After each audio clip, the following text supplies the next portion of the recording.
Welcome back. I'm Jeff Rense. Glad you're along tonight, and hope you're having a good holiday season. If you've been to the website at Rense.com and looked under featured stories, you'll see right up near the top the name of Eustace Mullins. Mr. Mullins, without a question of a doubt, is, in my humble view, the one man that you can turn to and hear the most accurate representation of how the Western world, in fact the world, is being run, how it is being administered to by the controllers, who the controllers are, and what the game is. And it is a deadly game indeed.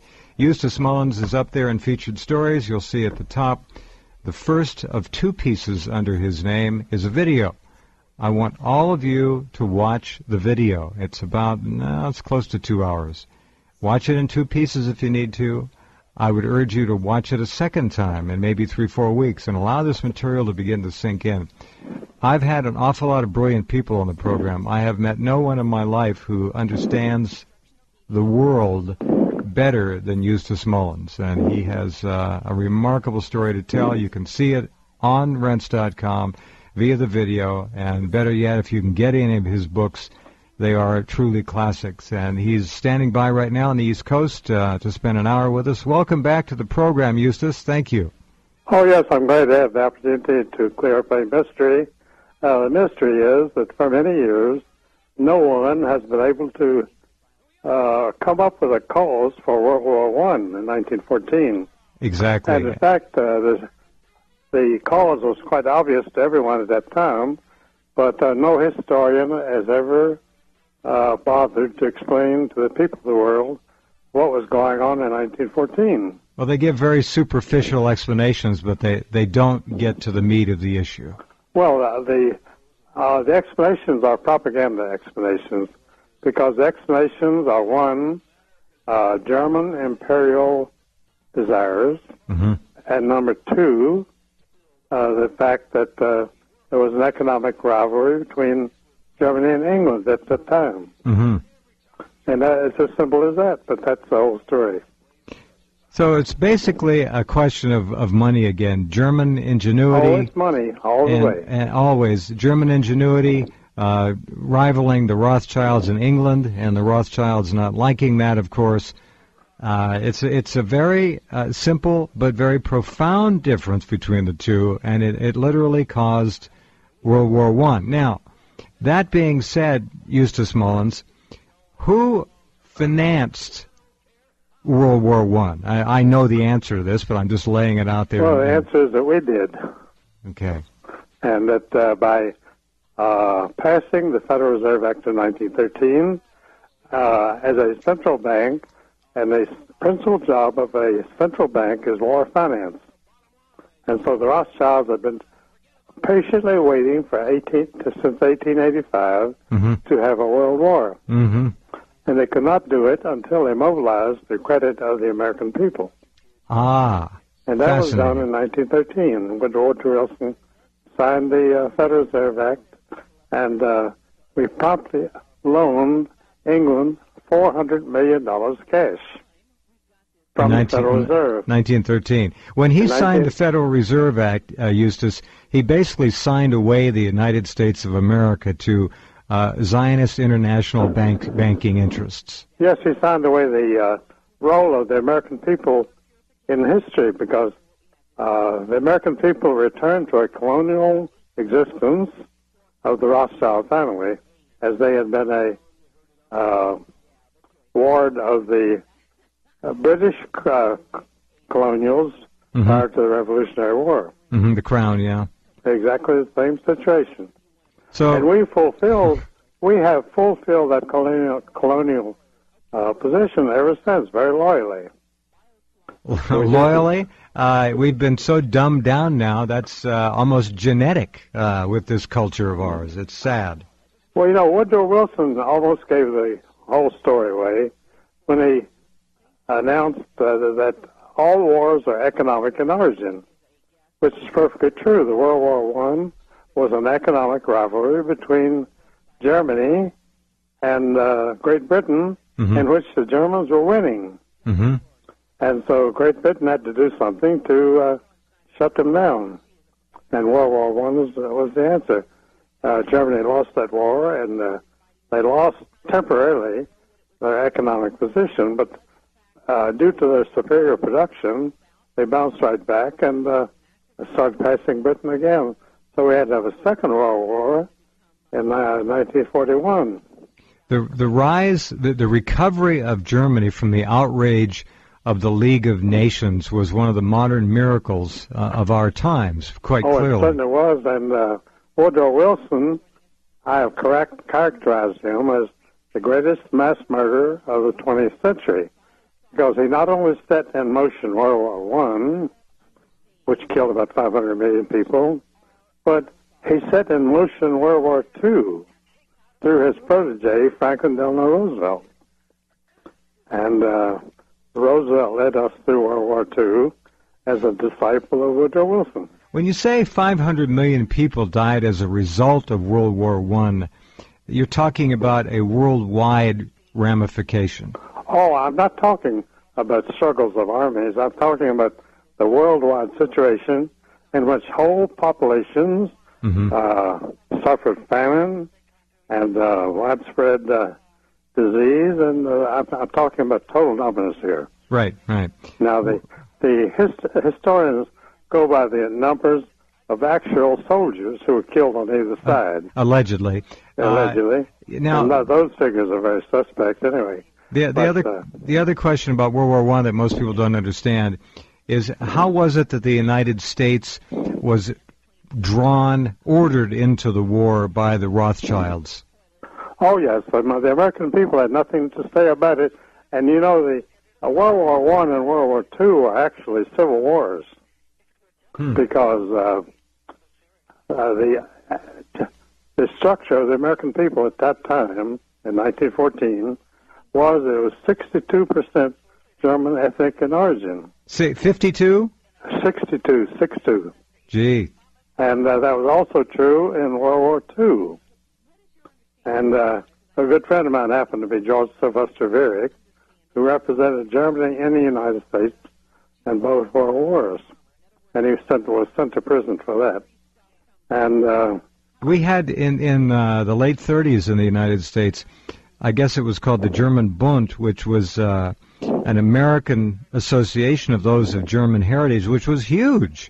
The mass of America wanted nothing to do with European wars, especially wars against Germany. They had relatives and roots there that went back hundreds and hundreds and hundreds of years.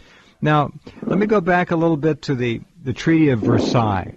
After World War I, it was hardly a treaty, but the reparations and the onus placed on a defeated Germany were so huge, and the invasion of Germany by the Bolsheviks, the Zionist Bolsheviks from the East, was intolerable to the German people, who had, again, centuries of pride of achievement in the arts and the sciences and literature and music and all of that. So the Treaty of Versailles really, was it not, Eustace, a blueprint for World War II? Oh, yes. The Versailles Peace Conference in Paris in 1919 laid out World War II in detail. And Bernard Baruch was the chief organizer of the reparations against Germany, which could not be paid. And so they laid World War II into place at Versailles and came about quite naturally. When you think about it, ladies and gentlemen, and I hope you do a little more reading on this, it's all in Eustace Mullins' books, the reparations that were laid on Germany were absolutely impossible. Oh, yes. No one believes that they could be paid. No, and that guaranteed what would happen in Germany. Now, it took a special kind of set of circumstances in Germany and a special leader in Germany. Who was behind the rise of Adolf Hitler in Germany? Well, the rise of Adolf Hitler was not due to any German support. The German people had no interest in Nazism or support for it. Hitler was financed totally by the two biggest German bankers in Germany, who were Max Warburg and Max Oppenheim. And after World War II, the two banking housed in Germany that were restored to preeminence were Max Warburg Company and Max Oppenheimer Company. Both Zionist Jewish bankers. Oh, yes, they were part of the World Organization. Okay, now they were not Germans at all. That's very important. This is hard for people to understand. This has nothing to do with being anti-Jewish or anything of the sort. This is talking about Zionism, and if they were Zionist Catholics, it would be the same thing. So these particular banks, we're going to take a break and come right back with Eustace, financed the growth and development of the National Socialists and Adolf Hitler. And we'll come right back in just a couple minutes with Eustace Mullins. And again, I would urge you to go and look at that video in the featured stories section, study it, and go and look at it again in a month, and let the clarity of this incredible presentation really make its full presentation to you. And then you decide, but hear him out and listen very carefully. Be right back in just a couple minutes.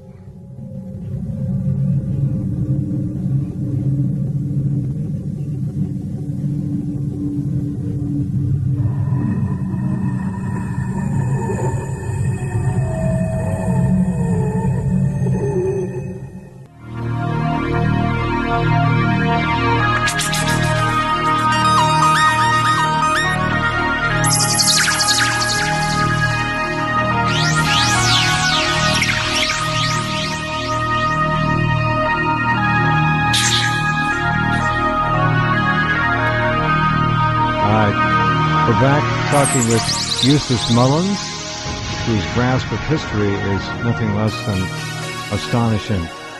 What happened in the European theater was the financing of the National Socialists, headed by Adolf Hitler, who was not a German but an Austrian, and it hit a chord with the German people, who had been so humiliated, so humbled, so disgraced, discredited, and subjugated after World War I, that they just rose to it like a moth to a flame, reasserting all the magnificent abilities that they had.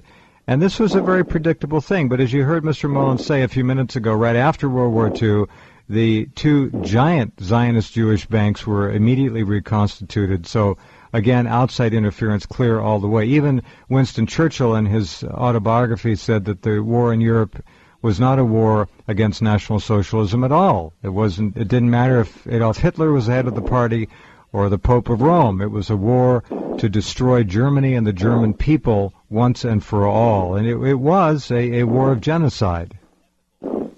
Wasn't it, Eustace? Oh, and General, our most famous general, General Patton, when he became an occupier of Germany after World War II, he was amazed to find out that the German people were not National Socialists at all. And never had been. Only, it is said that less than 5% of the German military were even members of the party. They didn't care. That's a very small percentage. Yeah. Now, how was it that Hitler, being financed by these outside interests who were actually within Germany, but they were certainly connected directly to the Rothschild banking interests and cartel, how was Hitler financed, and how was it that, I guess they knew this, that the German people rose up almost as one to reclaim their heritage and destiny with such incredible vigor in the 1930s? Well, there's a nature of their people to respond like that. And it was an amazing thing. It was the miracle of Europe. And but you say Germany was very cruelly used by the victorious Allies. There was Britain instituted a blockade of Germany, in which an entire generation of Germans were almost starved to death. In fact, the 1920 and subsequent generations of Germans were stunted in growth, only about half their usual size, and they were very severely physically handicapped by this. Throughout the 20s, after the end of World War I, Germany suffered hideously. Oh, yes, and the occupation of the Ruhr Valley by French and Negro troops caused a birth of a large number of mulatto German children, which became quite a problem for the whole country. So they brought them up from Africa? Yes. I didn't know that aspect. Oh, they were pure Senegalese. They were Senegal tribes, and they were pure African. And the children that were born from those unions were complete mulattoes people. Okay, now, with respect to during the war, opposition to the National Socialist Party, only one newspaper was allowed to be printed in Germany during the war in terms of an opposition publication. That was the Zionist newspaper, which shouldn't come to anyone's great surprise if you study history. What about that Zionist link during the war in Germany? Well, there was a very prominent Zionist link with National Socialism all during the war.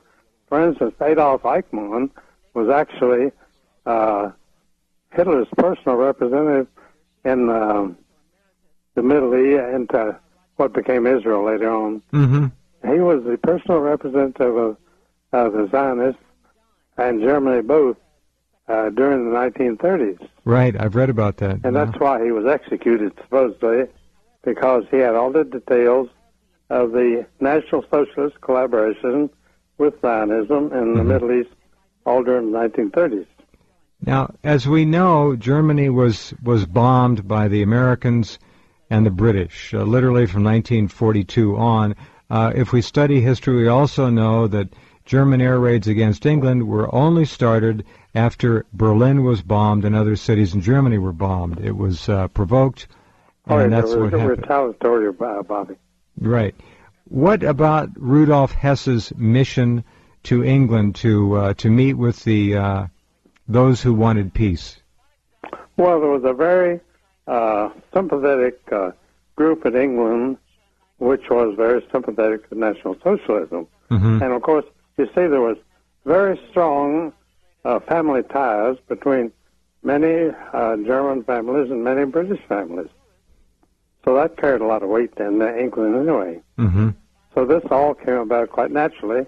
And because of that support in England, Hess believed that he could go over and negotiate to these people and bring a conclusion to the war. Hitler did not want to invade England at all. No. People don't understand that. In terms of the opposition to World War II, the communists, the Bolsheviks, who financed them, Eustace Mullins? Well, they were mostly financed by the Dulles family. You know, the Dulles, the founder of the CIA. The Dulles brothers. Yeah. Well, see, the Dulles brothers spent World War II in Switzerland, and they were financing opposition movements throughout the World War II in Germany itself.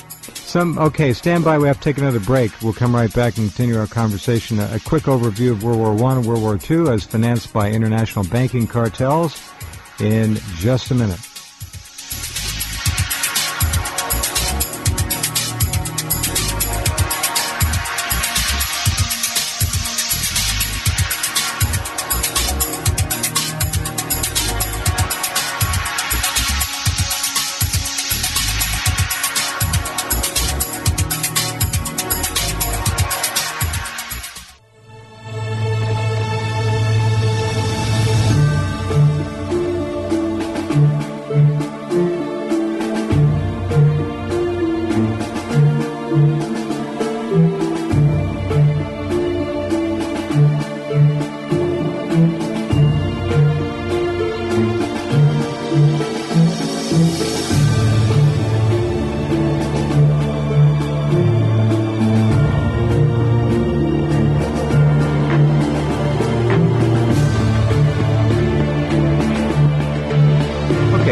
During the war, the Dulles brothers, John, Foster, and Alan, were in Switzerland handling the money game.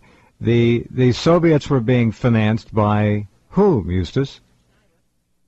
Oh, the Soviets were being financed by the Washington government. Yeah. Over $100 billion went from the American people to Russia during World War II. That's at minimum, and they called it That land. Is the minimum, $100 billion. They called it land lease, but as we know, there was no lease about it at all. It's like there was no lender lease. It never existed. No, it's just like loaning money. The Federal Reserve was printing the money, and no payment was ever expected from it. Well, it's just like the money we've loaned to the Zionist state of Israel since its inception is supposedly close. It's now $9 billion a year. Yeah. Well, there's no counting and no payment for that. No, not a penny will ever come back. So Joseph Stalin is getting money from the United States. He has unlimited manpower and begins a campaign of throwing human waves, and we're talking about millions of men, into the face of German armor. And then Americans don't understand that 90% of World War II took place in Eastern Europe and the Soviet Union. It was a war on the Eastern Front. It was truly World War II. The amount of money that went to the Soviets, the Bolsheviks, was enormous. And it is also an interesting aspect that the Harriman, well, one of the Harrimans, Averill, I guess, the Harriman brothers, went to Russia. Tell us about that during the war. Well, he supposedly went to Russia sent by Franklin Delano Roosevelt in 1942.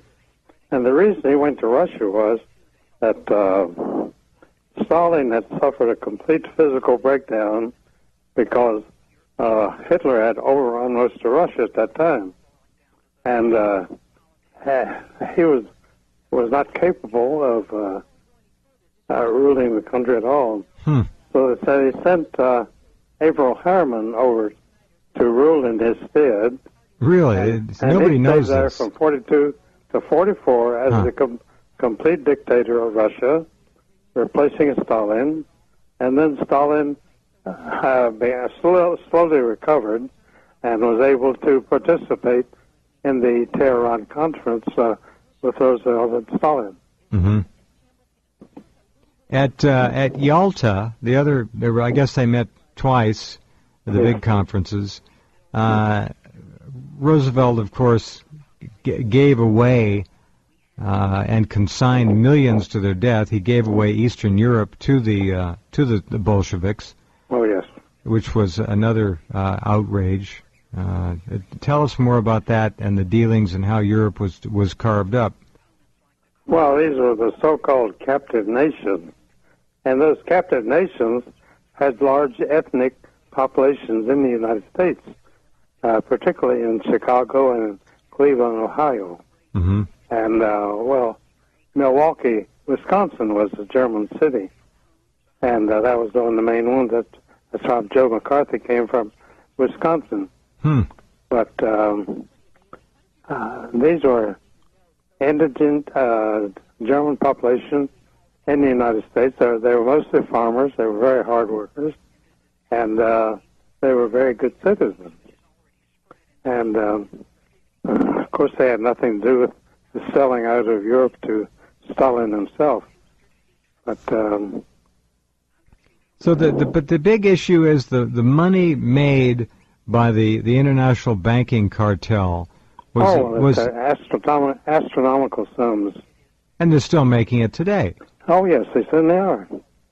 Now, going back to Germany and Hitler's vision of Europe, had Hitler won the war to the best of your ability, what would Europe have taken on in terms of a configuration?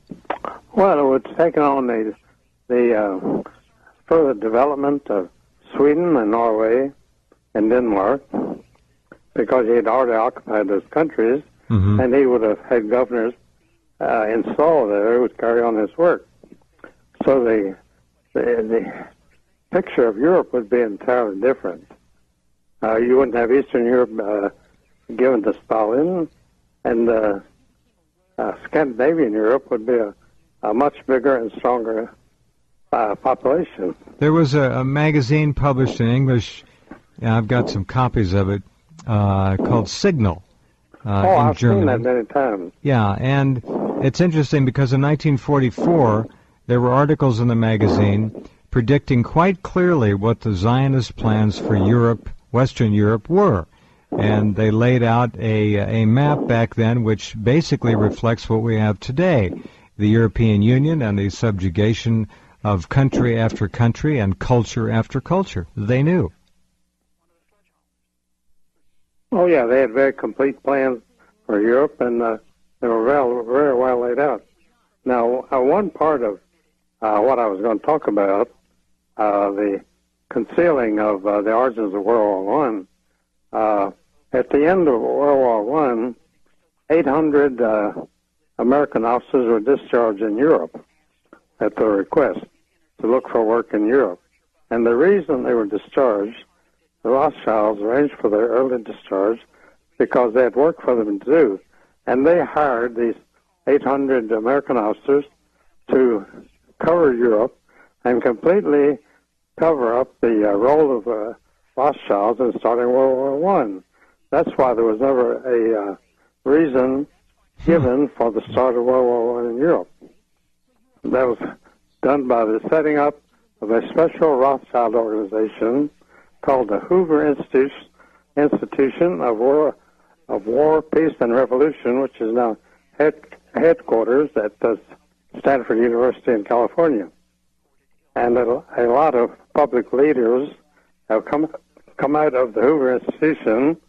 For instance, George Bush's present Secretary of State, she was provost at Stanford University. That's right. And that's why she was chosen to become Secretary of State, because she had this Hoover and Rothschild background.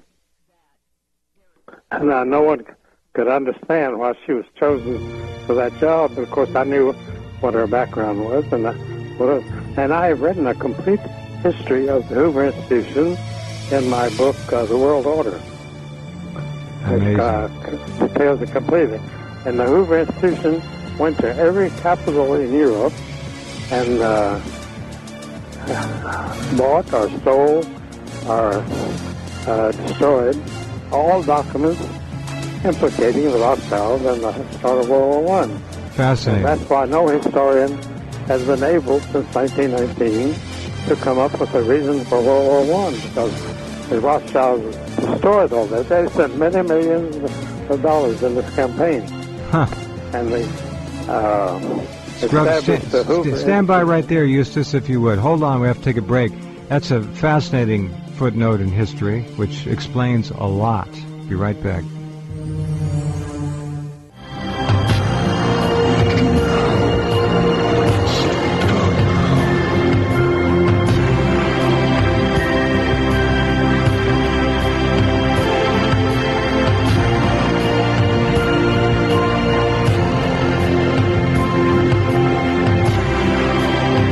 Talking with Eustace Mullins. So the origins of World War I have been expunged from the records of history. Well, they took the records of every capital in Europe and absolutely just grabbed them and bought them or stole them or anything they had to do. Mm-hmm. But the Rothschilds, because there was no history of World War I, the Rothschilds were in the clear. And they were never exposed for the fact that they set up this whole deal. And World War II, basically. World War II was simply, as Ezra Pound broadcast from Italy in 1940 and 41, it was simply Chapter 2 of World War I. Ezra was on radio from Italy in 1940-41. And he was indicted by Alger Hiss for treason because he broadcast. He was giving aid and comfort to a wartime enemy. Well, in fact, he gave no aid and comfort to Italy whatsoever, and he was never tried on those charges because there was absolutely no evidence. His broadcasts from Radio Rome were directed to the United States, urging the American people not to be suckered into World War II as they had been in World War I. In fact, he said exactly the same thing which Charles Lindbergh was saying in the American First Party here in the United States. I ran one of Lindbergh's speeches not too long ago on my website. A really remarkable speech, 1940, I believe it was. Oh, he was a highly intelligent man. And his father, Congressman Lindbergh, had led the opposition to the Federal Reserve System in Congress in 1912. Some people will ask if you tell them that World War II was, both sides of it were financed by basically the same money treasure chest. If Hitler and Germany had been victorious in defeating the Bolsheviks and had won World War II, how would the Rothschilds have benefited? They would have been in very deep trouble because Hitler did seize the property of the Rothschilds in Austria. Hitler kind of got out of control, didn't he, after being set up? Isn't that part of it? Well, he did get he got out of control because in 1939, Hitler was the absolute mastery of the entire continent of Europe. He had extinguished all opposition, and the Rothschilds were no longer running the whole show. So that's why World War II had to be fought to free the Rothschilds. To take Germany down once again and free the Rothschilds. And it was just a repeat performance. The whole thing was remarkably easy to set up. And, after World War II, there was a great outcry in Europe to try the war criminals, the people that set this war up. Oh, there was. Of course, they chose Adolf Hitler as the only war criminal of the entire thing. Mm-hmm. And it was Max Warburg and Max Oppenheimer who set up the whole deal. Now it's all amazing. You have a view that is very unique about why, with the German cities being bombed for literally 4 years, day and night, not military targets, civilian targets, why so few Jews died in those immolations, such as Dresden and Schweinfurt and all the rest of them? Well, it was no accident, because Hitler knew he was losing the war, and he knew that after he lost the war, he was going to be tried and probably executed. And so he got all of the Jews out of the German cities, which are going to be bombed into oblivion by the B-17s, and he put them in rural camps and all over rural Germany. But what happened was that after the invasion of France, the Americans assumed complete control of the air in Germany, and their planes shot down every truck, car, and train which moved in the continent of Germany. So they could not supply any food to the concentration camps where the Jews were. So the American Air Force is totally responsible for the so-called Holocaust of the Jews, because they starved to death because they couldn't get any food to them. The interesting thing is that Germany itself, of course, was starving. I've talked to and interviewed on the program people who were very young and went through the war. The population was starving. And as you say, the American fighter pilots were shooting everything that moved, from cows to trucks to trains. And yet none of the... I knew this because I had a fraternity brother who was a fighter pilot, and they told me of this total command that the fighter pilots had over Germany in the last days of the war. Mm-hmm. And you could not get one loaf of bread to any concentration camp where the Jews were. Mm-hmm. And so the Jews simply starved. That's why you had those pictures of the emaciated Jews in the concentration camps. And many others as well. And many others, yes. Other prisoners died just equally. They weren't just Jews. Yeah, and probably Anne Frank might have died of the same thing. I don't know.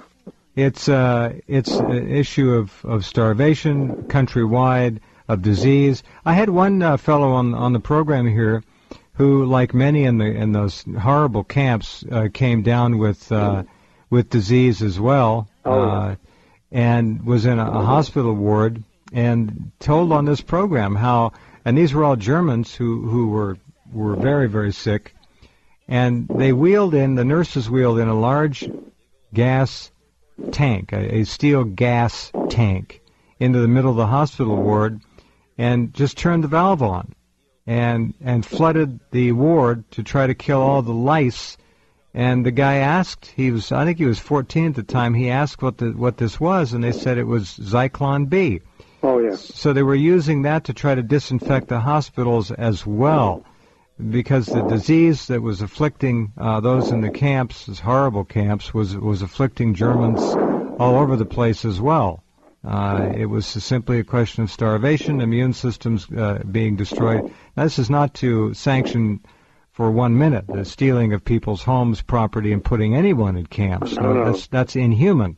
That's not acceptable.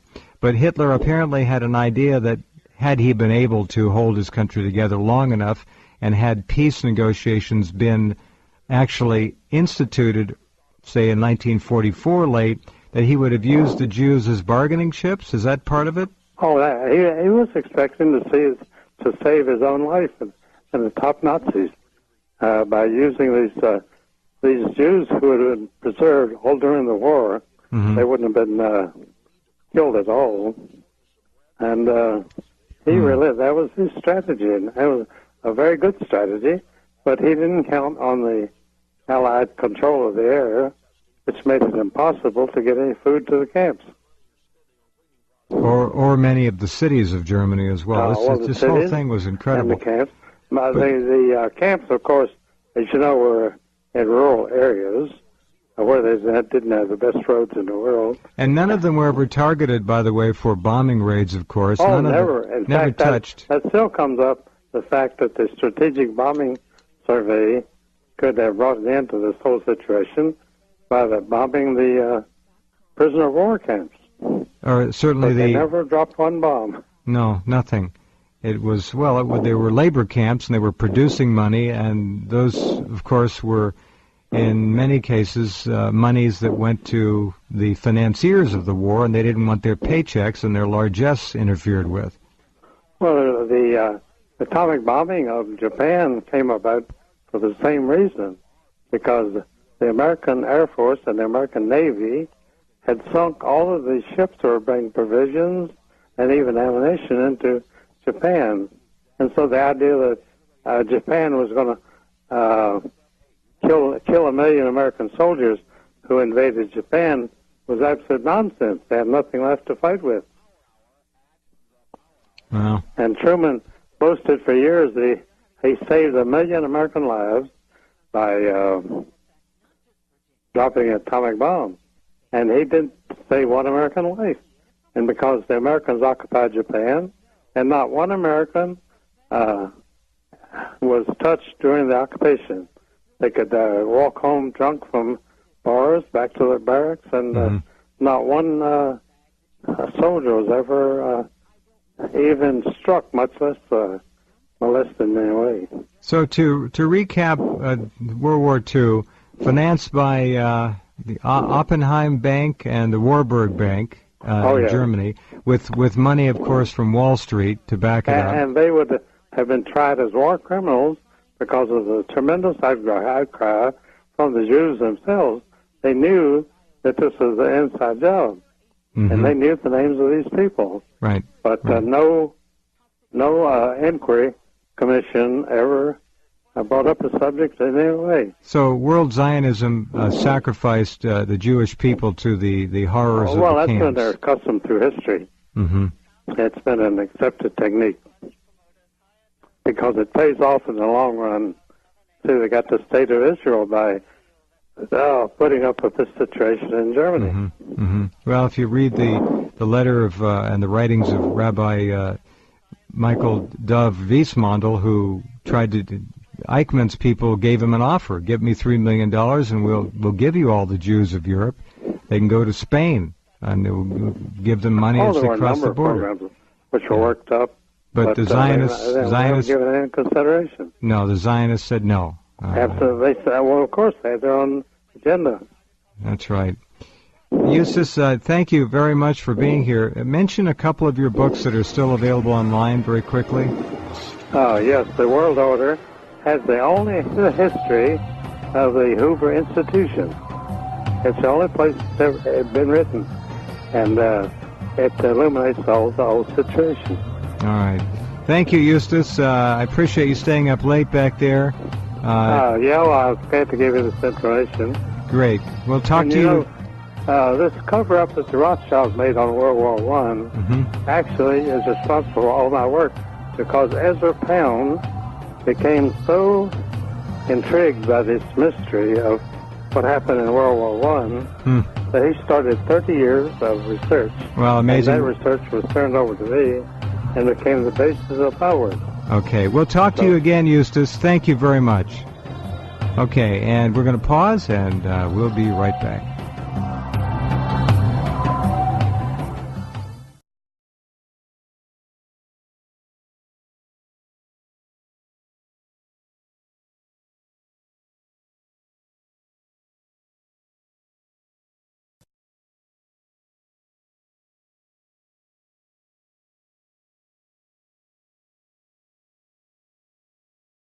Hundred million people, but he set in motion World War II through his protege, Franklin Delano Roosevelt.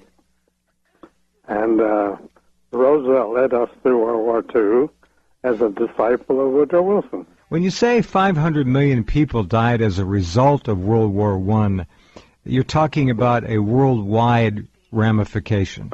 Oh, I'm not talking about struggles of armies. I'm talking about the worldwide situation in which whole populations suffered famine and widespread disease, and I'm talking about total numbers here. Right, right. Now, the historians go by the numbers of actual soldiers who were killed on either side. Allegedly. Allegedly. Now, and those figures are very suspect anyway. The other question about World War I that most people don't understand is how was it that the United States was ordered into the war by the Rothschilds?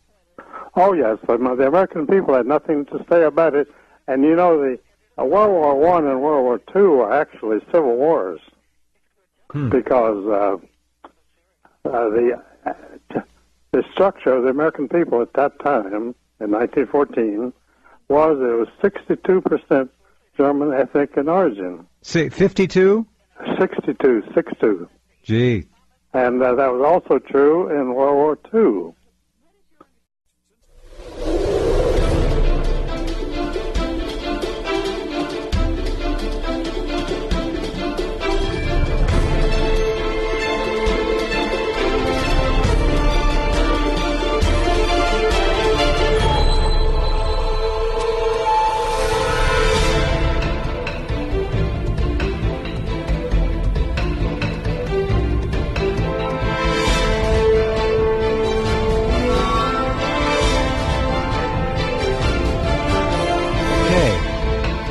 Welcome back. I'm Jeff Rense. Glad you're along tonight, and hope you're having a good holiday season.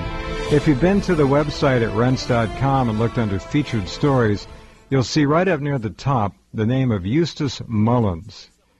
Mr. Mullins, without a question of a doubt, is, in my humble view, the one man that you can turn to and hear the most accurate representation of how the Western world, in fact the world, is being run, how it is being administered to by the controllers, who the controllers are, and what the game is. And it is a deadly game indeed. Eustace Mullins is up there in featured stories. You'll see at the top the first of two pieces under his name is a video. I want all of you to watch the video. It's it's close to 2 hours. Watch it in two pieces if you need to. I would urge you to watch it a second time in maybe 3-4 weeks and allow this material to begin to sink in. I've had an awful lot of brilliant people on the program. I have met no one in my life who understands the world better than Eustace Mullins, and he has a remarkable story to tell. You can see it on Rense.com via the video, and better yet, if you can get any of his books, they are truly classics. And he's standing by right now on the East Coast to spend an hour with us. Welcome back to the program, Eustace. Thank you. Oh, yes, I'm glad to have the opportunity to clear up a mystery. The mystery is that for many years, no one has been able to come up with a cause for World War I in 1914. Exactly. And in fact, the cause was quite obvious to everyone at that time, but no historian has ever bothered to explain to the people of the world what was going on in 1914. Well, they give very superficial explanations, but they don't get to the meat of the issue. Well, the explanations are propaganda explanations, because the explanations are, one, German imperial desires, and number two, the fact that there was an economic rivalry between Germany and England at the time. And it's as simple as that, but that's the whole story. So it's basically a question of money again. German ingenuity. Always money, all the way. And always. German ingenuity rivaling the Rothschilds in England, and the Rothschilds not liking that, of course. It's a very simple but very profound difference between the two, and it literally caused World War I. Now, that being said, Eustace Mullins, who financed World War I? I know the answer to this, but I'm just laying it out there. Well, the answer is that we did. Okay. And that by passing the Federal Reserve Act of 1913 as a central bank, and the principal job of a central bank is war finance. And so the Rothschilds have been patiently waiting since 1885 to have a world war. And they could not do it until they mobilized the credit of the American people.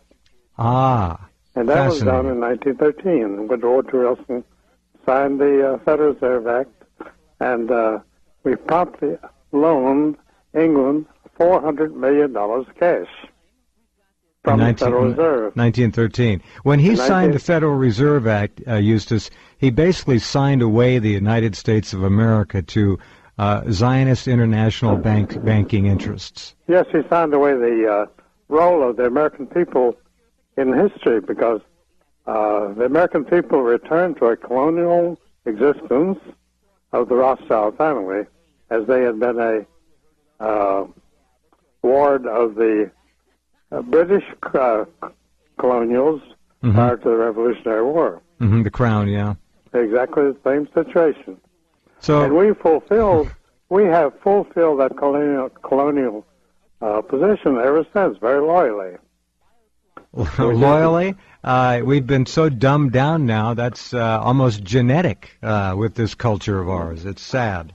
Well, you know, Woodrow Wilson almost gave the whole story away when he announced that all wars are economic in origin, which is perfectly true. The World War I was an economic rivalry between Germany and Great Britain, in which the Germans were winning. And so Great Britain had to do something to shut them down. And World War I was the answer. Germany lost that war, and they lost temporarily their economic position, but due to their superior production, they bounced right back and started passing Britain again. So we had to have a second World War in 1941. The rise, the recovery of Germany from the outrage of the League of Nations was one of the modern miracles of our times, quite clearly. Oh, it certainly was, and Woodrow Wilson, I have characterized him as the greatest mass murderer of the 20th century, because he not only set in motion World War I, which killed about 5